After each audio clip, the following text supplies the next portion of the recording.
Good afternoon, everyone. It's a pleasure to be here with you today. My name is Edward Etney. I am a senior legislative officer with the Office of Congressional Affairs here at the Department of Labor. We are excited to be a part of this briefing on our grant opportunities related to youth bill apprenticeships and vets integration. On today's call with me are my colleagues, John Savage, Jeff Hunt, who will be our main presenters, sharing with you some of the opportunities that are available and resources for your constituent groups and stakeholders in the Congressman's district. We also have my colleagues, Catherine and Sean, who are helping facilitate today's meeting. So again, we're happy to be here. And without further ado, I'm going to turn it over to my colleague, Jeff Hunt, with our Office of Employment Training Administration to speak about our grant opportunities related to apprenticeships and our youth bill program. I'll turn it over to you, Jeff. Thank you. Thanks, Ed. I'm going to try and figure out how to share my screen. 1 second here.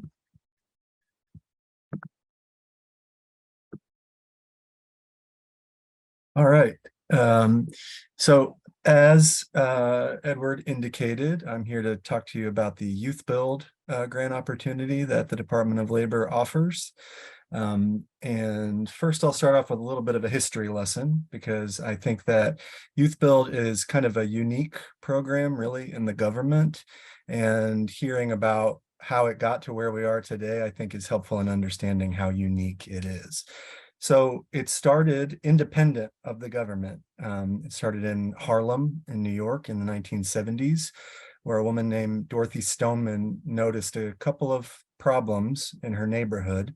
She noticed young people who were disconnected from school and work, and she noticed a lack of affordable housing. And so she partnered with those young people, and with them came up with the idea of Youth Build, which is really fundamentally about young people learning skills, reconnecting with their education while they are building housing for neighbors in their own community.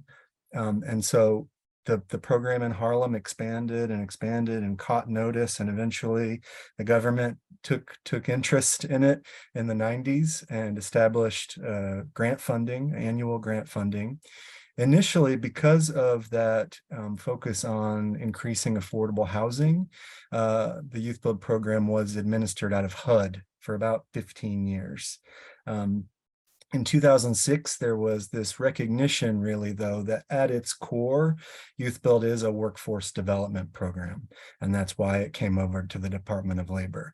So I kind of tell that that history snapshot because I think there are some people who are aware of Youth Build from different eras of its existence. Some people only know of it as its initial nonprofit.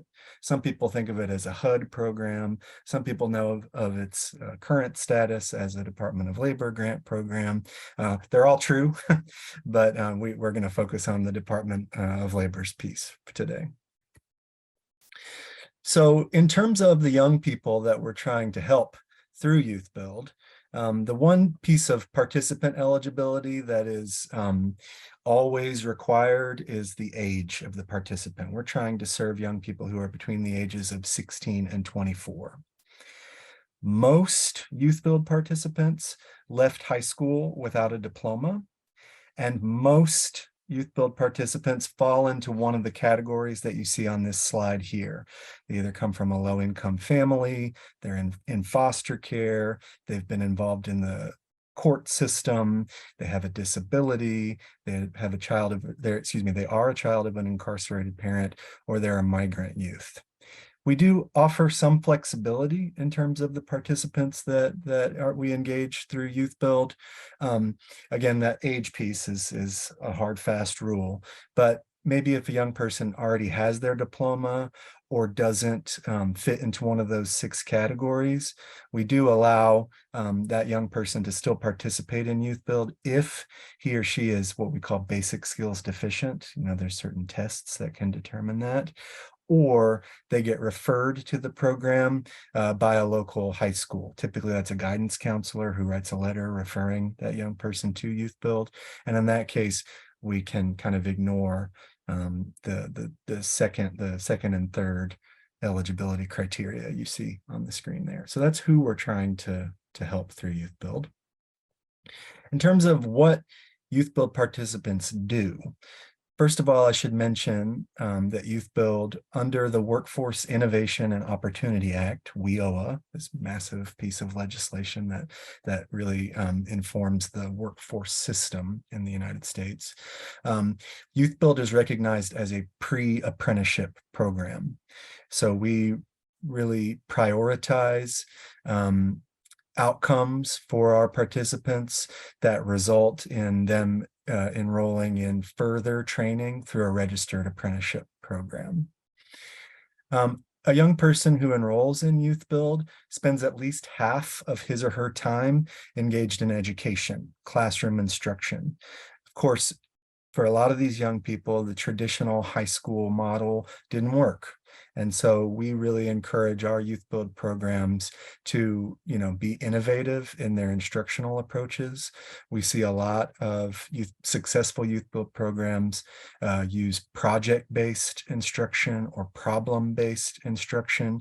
They connect the kind of abstract material of a typical secondary school experience with practical application. So, they learn math through the lens of construction, or they learn, basic writing through the lens of maybe a project proposal or something like that, so that there's this practical application piece.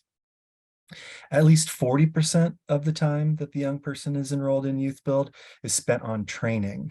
Now, all DOL funded Youth Build programs must train young people in construction, specifically residential construction, because as I mentioned before, they build housing or they significantly renovate housing for low-income neighbors in their own communities. But most Youth Build programs, in addition to that required construction training, also offer training in other fields. We call that Construction Plus. So some of the popular Construction Plus fields that we see are healthcare. We have a lot of training in certified nurse assistants, manufacturing, IT, hospitality.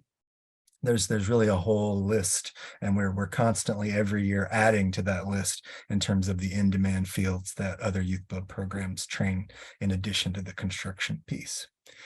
The last 10% of the participants' time is spent on community service and leadership development activities. That's a particular strength of Youth Build. Youth Build really knows how to kind of instill that civic mindset, that leadership development piece. And so that's something that we see a lot of positive results from. In terms of the funding that's available, we put out an annual funding opportunity announcement. It's usually a little over $90 million every year. The awards under that funding opportunity announcement have a floor, a minimum amount of $700,000, and a ceiling, a max of $1.5 million. When you apply, if you're thinking about applying for a Youth Build grant, there's certain eligible organizations, nonprofits, school districts, community colleges, workforce development boards. We've seen a lot of housing authorities recently. There's other eligible organizations available on some resources I'll show you later, but those are the major ones. And one thing that's unique about Youth Build is that the period of performance for our grants is overall 40 months. And that 40 months includes 4 months of planning time. So, if you get a Youth Build award, we build in 4 months of time for you to kind of tie up all your loose ends and get ready to start enrolling participants. Then we've got 2 whole years of active services where you're enrolling and serving these young people, and then 1 year of follow-up where you're staying in touch with the participants after they've exited, recording their positive outcomes and providing other supportive services during that time. You see on the chart here that at any given point, there's almost 200 youth build programs in operation around the country. I took a look in Texas 20. We've got one active grant right now with an organization called 100 Black Men of San Antonio. So if you're curious about how running a DOL youth build program has been for them, I would encourage you to get in touch with that organization. They've received a couple of our youth build grants. But we've got, as I said, youth build programs in operation all over the country, serving really close to 6,000 youth per year. That number's been increasing lately. In terms of what we are looking for, in terms of our performance outcomes that we're tracking with Youth Build, we want to make sure that young people end up in some kind of positive placement after they exit from the program. So that could be enrolled in further education, that could be employed, obviously, that could be a registered apprenticeship program, like I mentioned before. It could be enlisting in the military. There's a lot of ways to kind of get a positive check mark with those placement measures. We also want to make sure that our participants are getting credentials, especially those industry recognized credentials or certificates. If you propose one of those construction plus fields, like I mentioned before, where you'll be training young people in fields other than construction, we want to know about the credentials that you'll be training those young people to be eligible for. Of course, we want to, as the Department of Labor, we want to know about how much money young people earn in the jobs that they and get placed in at the end. We want to make sure that they have some sort of measurable skill gain as a result of their participation in the program. And we want to make sure that they're effectively serving employers, that they're sticking around, that they, if they're employed with one place 6 months after they exit, are they still employed with that same employer 12 months after the exit? So those are kind of the outcomes that we track and hold grantees accountable for. Of course, I'm going to be available for Q&A, but if you think of other questions along the way, here's some places that you might look. Of course, our website, and I point you there because for a couple of reasons. One, you'll be able to see a list of all of our current grantees.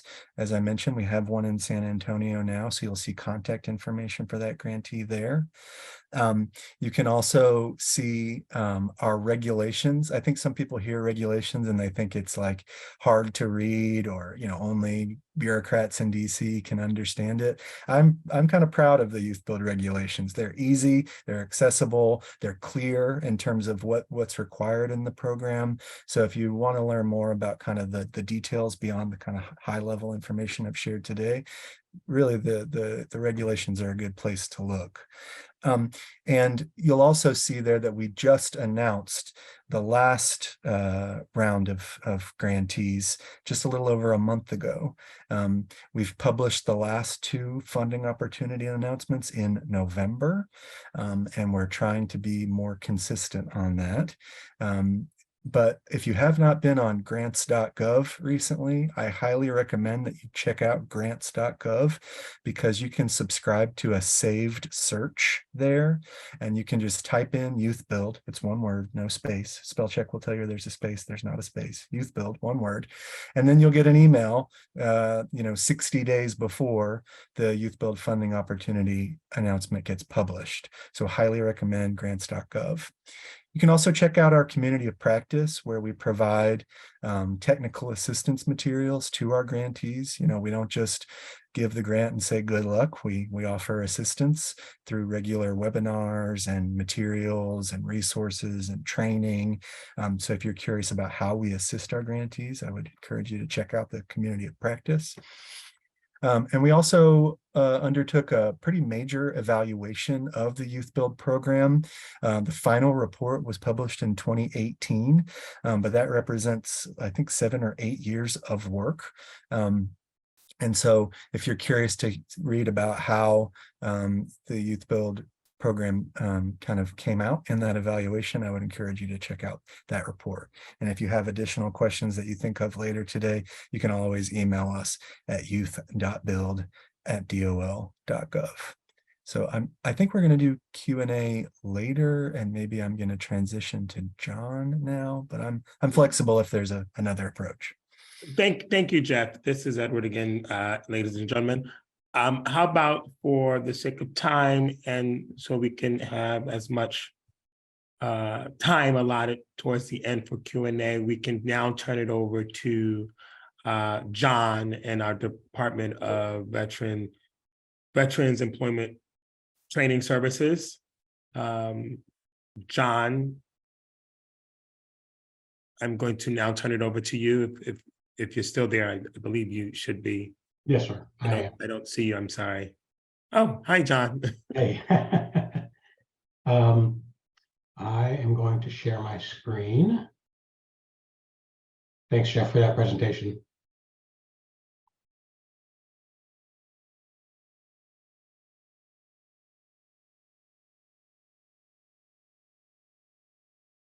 And please let me know if that comes up. Yep. Yes, John. I see it, John. Perfect. Okay. My name is John Savage. I am the director, excuse me, for the Grants and Training Division of the Veterans Employment and Training Services National Office of National Programs. And today we're going to talk about the Homeless Veterans Reintegration Program, or HVRP. I want to share just for a second about Department of Labor and how Veterans Employment Training Service fits into the picture. So DOL's mission is to promote, develop the welfare, you can read, right? Improve working conditions, advance opportunities. So that's the mission of the Department of Labor. We are one of 23 agencies in the department, including ETA that Jeff represents. But we deal with military, active military in their during the transition process, their spouses, and veterans. That's where the Homeless Veterans Reintegration Program fits in. Our mission is to prepare America's veterans, service members, and spouses for meaningful careers, provide them employment resources, protect their employment rights, and promote their employment opportunities. So HVRP kind of fits into that second P. This is the provide section that we're going to talk about. It's important to understand that in the Department of Labor, every single dollar that we spend goes into workforce development or helping folks find or retain jobs, either directly or indirectly. And this is a classic example of one of our programs. So what is HVRP? Homeless Veterans Reintegration Program is an employment-focused grant program. Going back to the employment thing, right? Most programs that deal with homeless veterans, from HUD, who literally spends billions with a B dollars on this issue, VA, who spends hundreds of millions. Most of them are focused on housing. HVRP in and of itself is a little bit of a misnomer. Homeless veterans in our program refers to eligibility, not what we do. We don't do anything directly with housing. So it's a little confusing, but I just want to get that out there up front so I don't confuse anybody, because it is a little bit of a misnomer. We are the only federal grant that focuses on competitive employment for veterans that are experiencing homelessness. Other grants may do employment as a side gig or But our whole grant is focused on employment, and the ancillary services we either provide directly or we refer to the experts, the agencies that do this for a living. The strength of our program comes from the fact that they are designed locally for the area that they're going to be implemented in. That's very, very important because a lot of labor programs have kind of a centralized view of things, and you know, I'm not. I'll speak about one of our other programs, the Jobs for Veterans State Grants programs, which funds 2 staff positions, a Disabled Veterans Outreach Program Specialist or DVOP specialist, and a local Veterans Employment Representative, LVER, that work in the American Job Centers, including there in Texas. Their duties are outlined in statute. So there's not a lot of wiggle room there on what they can and can't do. HVRP is totally the opposite. The applicants that apply for these funds design their programs locally based on the need in their area, based on the tools that are available to them, based on the employment outcomes that are available in their area. So it's really locally driven. And the goal is to help America's veterans that are experiencing homelessness to find meaningful work. So the goal, again, is to help veterans re-enter the workforce. This, though, is it's not a standalone program, as that's true of any government program, but this one relies on, on the umbrella of other workforce services that are available. So we don't work instead of, we work in conjunction with all those other services, especially those that are offered by the VA or HUD or other departments within the federal government, and within agencies that the Department of Labor has within it. Again, we were one of 23, so we rely on Jeff's agency very, very heavily because, as Jeff mentioned, the Workforce Innovation and Opportunity Act, that set up the structure for the workforce system. This is a system that we work very, very closely with. So, and it also provides employment. That's the goal, to provide stability with participants' housing. So very, very critical program. Who can apply? Just about everybody is the answer.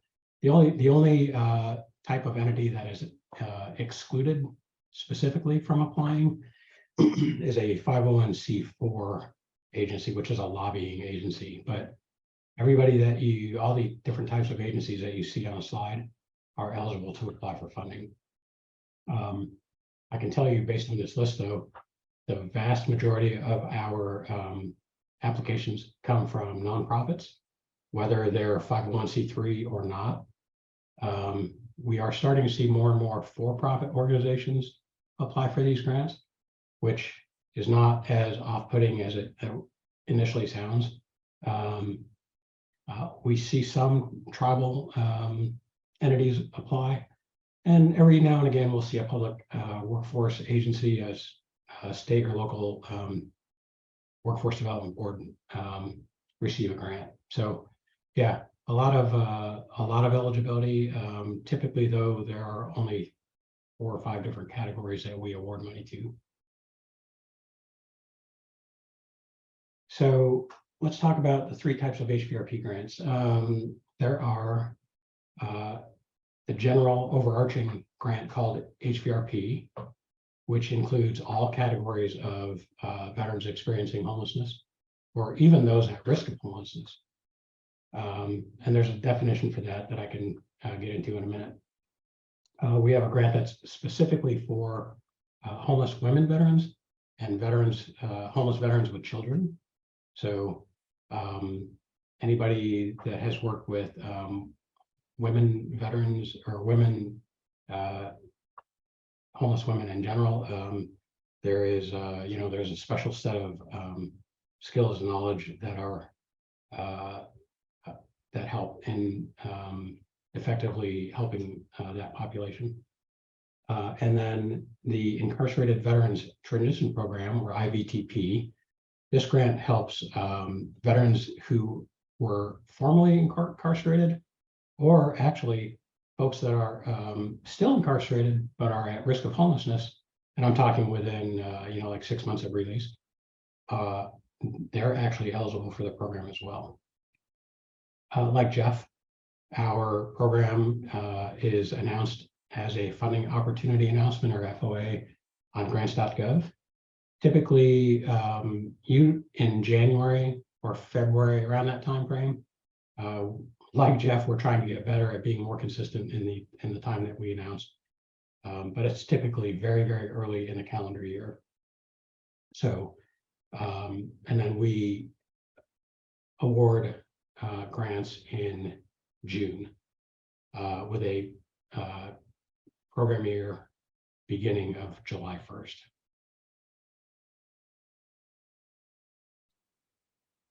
So a little bit of history, like Jeff, this started out as a pilot program with $4 million back in 1989. I think we had 12 grantees back then. And there were a ton of homeless veterans back then. There were, well, I joined the department in 2007, and there were over 250,000 homeless veterans at that time. Fast forward to today, and with the push for Housing First from the Department of Housing and Urban Development, and supported by VA with their grants, Grant Per Diem program, or HUD-VASH, the joint program between HUD and VA. That population has been reduced now to around 45,000 at last count. So made a lot of progress, still work to do. So in this last fiscal year, we were awarded $65 million, a pretty big jump from back in the day. Our grants are awarded for a 3-year period, and they're awarded for up to $500,000. So an applicant can apply for any amount up to $500,000, and we see grants in all different amounts: $100,000, $125,000, all the way up to $500,000. Again, our program performance period is, we call it a program year, not a fiscal year or a calendar year. So it's July 1st to June 30th, which is why we try to announce these grants in June, so folks can get ready for the program year. And I heard somebody jump in. Is there a question? Okay. In last year, we funded 165 grants across the country. 56 of those grants were new grantees, and 110 of them were going into their second or third year of performance. So it's a little weird. We do announce grants annually. If you look in grants.gov, you'll see an FOA in there annually for this program. But once you're awarded for 3 years. So it's not like everybody's on the same grant cycle. Here's a graphic of the service delivery areas. That's what we call the counties that homeless veterans reintegration program grantees are operating in. This is not necessarily where they're based, but these are the areas that they cover. Thanks, Edward. I will put a link in the chat for a where you can go and look to see you can find a grantee anywhere in the country. So like Jeff, sorry, I'll go back one slide. I did look in Texas 20, and there are actually 2 grantees in that area, and then there's another grantee that covers the entire state. So theoretically, there's 3 grantees that service your area, but only 2 of them are physically based there. So what does a grantee do? Here's what they do. They go find veterans, homeless veterans,